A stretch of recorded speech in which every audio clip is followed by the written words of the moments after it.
Hi everybody, it's Dr. K. Welcome to my kitchen. Welcome to Health and Well-Being. I'm really excited that we're able to have this last class of the term together, and I'm really excited to talk a little bit about what we're going to be doing on Friday and throughout the rest of the course. But what I wanted to do to start off this video series that I've created is actually talk a little bit about self-care. This is Mental Health Awareness Week, and it's a really great opportunity for us to think about our own mental well-being, the mental well-being of others, and really accepting that everybody struggles from time to time, and how can we do our best to support ourselves and support them. So what I wanted to do to start is talk a little bit about some of the things that I'm doing for self-care, and of course everyone has their own strategies, their own techniques, the things that make them feel good, feel healthy, feel happy, feel content. And so it's not for us to judge what one person does for self-care. It's just about accepting that we need to take care of ourselves and of one another. And so what I wanted to do is show you a few things that I use, some of the things that I do, and if any of these tips, techniques, strategies, tools help you, or you're interested in trying something, especially for this really exciting journal assignment we've got coming up, then you're more than welcome to borrow any of my ideas or examples. So one of the things that I do a lot of is reading, not just textbooks, but books that really make me happy, books that maybe kind of take me away from the world, really help me spark my imagination. And this is one of my absolute favorite books of all time, Furiously Happy by Jenny Lawson. It's a funny book about horrible things. And Jenny Lawson is a terrific author who has struggled with mental and physical wellness her entire life. And she's able to really take a positive look to it and accept herself and all that that she comes with. So this is a hilarious book. This is Rory, a stuffed raccoon, but it is just a glorious book that that I would recommend. That can be found very easily at your local library. Next, you know I love food, so I do a lot of cooking, and again, a lot of times I find it really relaxing, exciting. I love the idea of, oh, what am I going to make next, and you know, what's in my fridge right now. So for me, I really find that cooking is something that I can enjoy, something that I have some control over, and it's something that at the end I've got a really not necessarily beautiful looking but beautiful tasting product that I know is good for me and I enjoy.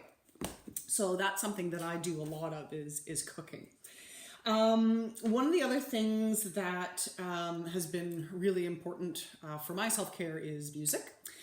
You have all heard me playing Dermot Kennedy. This is just one CD that I had lying around. Yes, there still are CDs in the world.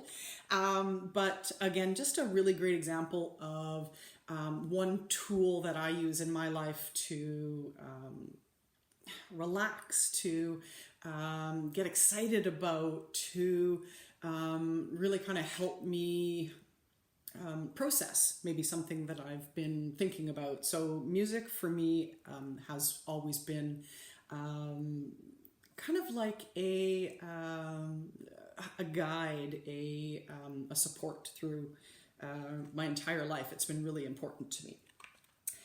Another thing that I do is I look because I do suffer from insomnia and look at the importance of sleep for everything that we do.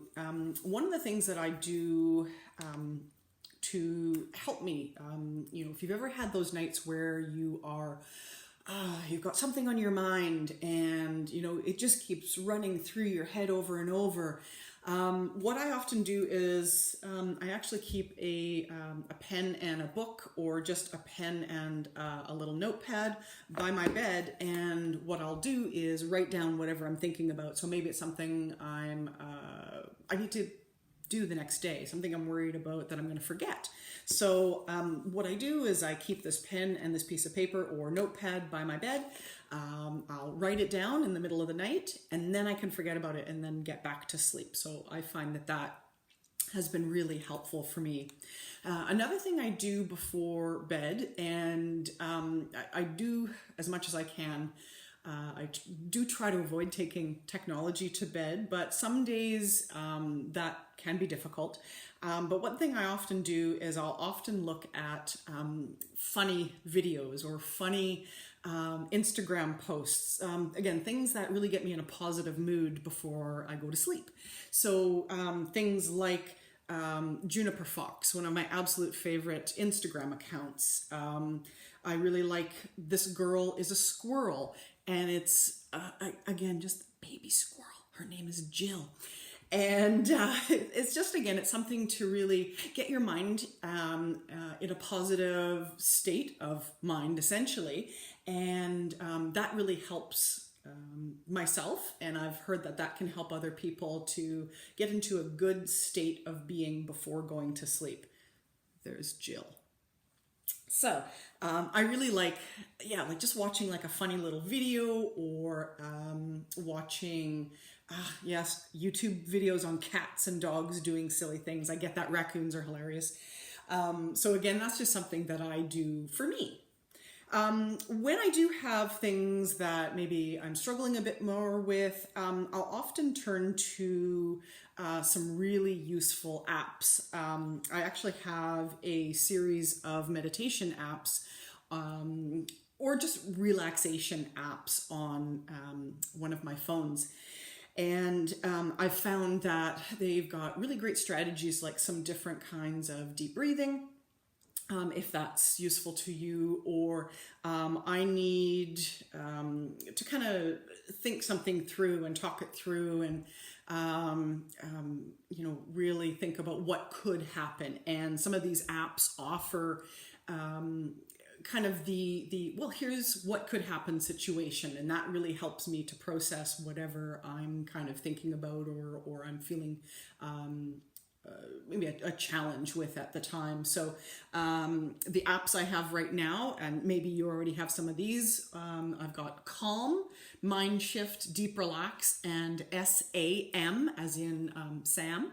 And these are all free, and I've used these all at one time or another. Deep Relax is great. It's got lots of different sounds that if you're trying to sleep and you just need some background noise, they've got quite beautiful noises like birds chirping, or a river, or a campfire, that kind of thing. So those are some of the things that I do, and of course, humor is a really important part of what I do for self-care. So I'm going to continue to tell bad jokes, because that works for me, and I hope it works for you. So until next time, Dr. K in the kitchen.